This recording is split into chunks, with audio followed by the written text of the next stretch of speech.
有啲人係染完冇做焗油啦，我醒起我要做下村民都好喎，但係你冇喺你染髮嘅時候當下即刻補充，其實出嚟嘅效果都有少少唔同嘅。基本上我去 salon 做完焗油之後咧，我係覺得我啲頭髮係好滑，同埋係真係好韌啊！但係我諗大概都係維持到1個禮拜左右之後咧，我梳嘅時候就會開始棘啊，開始斷啊咁樣咯。但係做完嗰陣時唔係咁，係咪真係淨係 last 到1個禮拜？定係其實係可以 last 得耐啲嘅？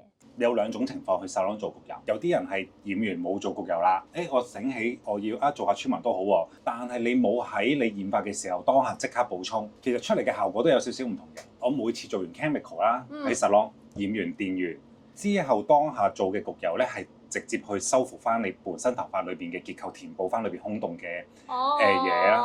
我諗我大概明你嘅意思啦。例如我整親隻手，我界損咗，我即刻貼膠布，因為你貼膠布你有護理佢啊嘛。但係我而家呢個情況就係我去漂完頭之後咧，我冇直接做焗油，我就走咗。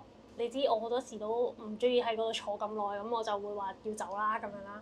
咁就即係等於我界損咗隻手之後咧，我冇理佢，冇貼膠布，冇消毒，然之後我就走咗啦。跟住好啦，到1個月之後，我就翻嚟同你講：喂，我傷口爛咗喎。跟住就貼膠布。咁但係因為本身你嗰個傷口已經係傷咗，再加上有外在環境啦，即係可能風吹雨打、揩到啊、感染啊咁樣啦，咁就令到佢比本身更加傷。咁所以我再去做焗油嘅時候咧，嗰個效果就冇咁強啦。